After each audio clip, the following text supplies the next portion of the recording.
प्रातःकालीन स्नेह वंदन। आप सबको मेरा प्यार भरा नमस्कार। आज की कहानी है कृष्ण की मीरा की। मीरा छोटी सी थी, 4-5 साल की रही होगी। तब एक साधु मीरा के घर मेहमान हुआ और जब सुबह साधु ने उठकर अपनी मूर्ति, कृष्ण की मूर्ति जो कि अपनी गठरी में छिपाए था, निकाल कर जब उसकी पूजा की तो मीरा एकदम पागल हो गई। पूर्व भव का उसे स्मरण आ गया। वह मूर्ति कुछ ऐसी थी कि चित्र पर चित्र खुलने लगे। वह मूर्ति जो थी, शुरुआत हो गई फिर से कहानी की, निमित्त बन गई, उससे चोट पड़ गई। कृष्ण की मूरत फिर याद आ गई। फिर वह सांवला चेहरा, वे बड़ी आँखें, वे मोर मुकुट में बंधे, वे बांसुरी बजाते कृष्ण। मीरा लौट गई हजारों साल पीछे अपनी स्मृति में और रोने लगी। साधु से मांगने लगी मूर्ति, लेकिन साधु को भी बड़ा लगाव था अपनी मूर्ति से। उसने मूर्ति देने से इनकार कर दिया और वह चला गया। मीरा ने खाना पीना बंद कर दिया। 4-5 साल की बच्चे कभी कभी खिलौनों के लिए भी तरस जाते हैं, लेकिन घड़ी दो घड़ी में भूल जाते हैं। दिन भर बीत गया, ना उसने खाना खाया ना पानी पिया। उसकी आंखों से आंसू बहते रहे, वह रोती ही रही। उसके घर के लोग भी हैरान हुए कि अब क्या करें। साधु तो गया भी, कहाँ उसे खोजें, और वह देगा इसकी भी संभावना कम ही थी। और वह कृष्ण की मूरत ज़रूर ही बड़ी प्यारी थी। घर के लोगों को भी लगी थी। उन्होंने भी बहुत मूर्तियाँ देखी थी, मगर उस मूर्ति में कुछ था जीवंत, कुछ था जागता हुआ। उस मूर्ति की तरंग ही और थी। ज़रूर किसी ने गढ़ी होगी प्रेम से, व्यवसाय के लिए नहीं। किसी ने गढ़ी होगी भाव से। किसी ने अपनी सारी प्रार्थना, अपनी सारी पूजा उसमें डाल दी होगी, या किसी ने जिसने कृष्ण को कभी देखा होगा उसने गढ़ी होगी। मगर बात ही कुछ ऐसी थी मूर्ति में, कुछ ऐसी थी कि मीरा सब कुछ भूल ही गई, इस जगत को भूल गई। वह तो उस मूर्ति को जैसे लेकर रहेगी, नहीं तो मर जाएगी। यह विरह की शुरुआत हुई 4-5 साल की उम्र में। और रात को उस साधु ने एक सपना देखा। दूर दूसरे गांव में जाकर सोया था। रात को सपना आया कि कृष्ण खड़े हैं। उन्होंने कहा कि मूर्ति जिसकी है उसको लौटा दे।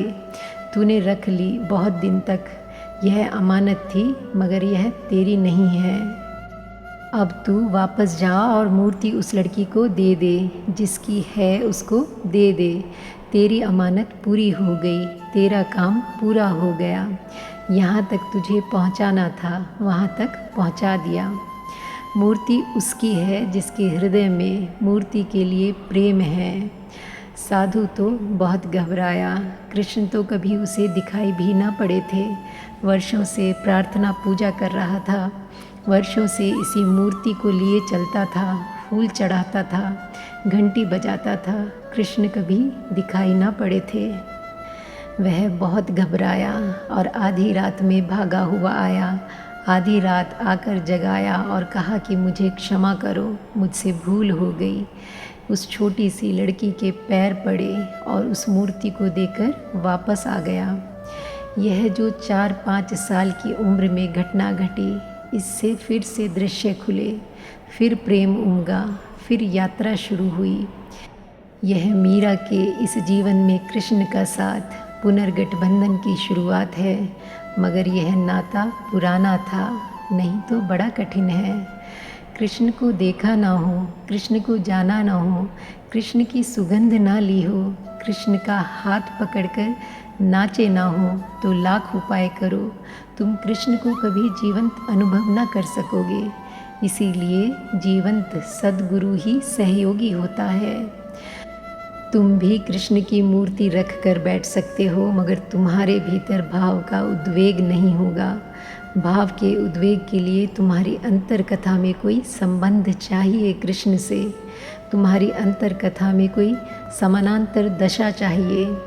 मीरा का भजन तुम भी गा सकते हो, लेकिन जब तक कृष्ण से तुम्हारा कुछ अंतर नाता ना हो, तब तक भजन ही रह जाएगा, जुड़ ना पाओगे, हृदय हृदय ना मिलेगा, सेतु ना बनेगा। वह 4-5 वर्ष की उम्र में घटी छोटी सी घटना, संयोगिक घटना और क्रांति हो गई। मीरा मस्त रहने लगी, जैसे एक शराब मिल गई। 2 वर्ष बाद पड़ोस में किसी का विवाह हुआ और यह 7-8 साल की लड़की ने पूछा अपनी माँ से, सबका विवाह होता है, मेरा कब होगा और मेरा वर कौन है? यह गिरधर गोपाल, यह गिरधर लाल, यही तेरे वर हैं, और क्या चाहिए?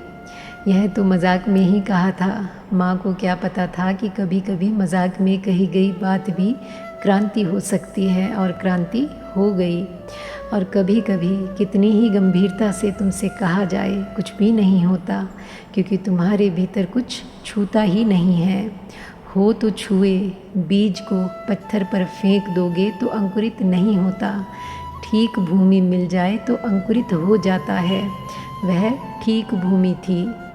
माँ को भी पता नहीं था, सोचती थी कि बच्चे का खिलवाड़ है, कृष्ण एक खिलौना है, मिल गए हैं इसको, सुंदर मूर्ति है माना, नाचती गुनगुनाती रहती है, ठीक है, अपने में उलझी रहती है तो कुछ हर्ज भी नहीं है। मजाक में ही कहा था कि तेरे तो और कौन पति, ये गिरधर गोपाल हैं, ये नंद लाल हैं, मगर उसका मन उस दिन भर गया। यह बात हो गई। कभी कभी संयोग महाआरंभ बन जाते हैं। महाप्रस्थान के पथ पर उसने तो मान ही लिया। वह छोटा सा भोला भाला मन, उसने मान लिया कि यही उसके पति हैं।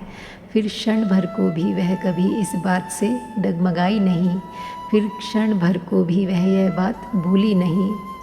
बचपन में अगर कोई भाव बैठ जाए तो बड़ा दूरगामी होता है, और यह बात बैठ गई उसके हृदय में।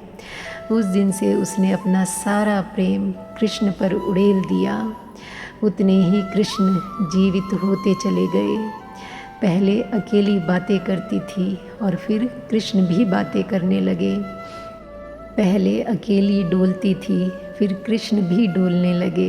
यह नाता भक्त का और मूर्ति का ना रहा, भक्त और भगवान का हो गया।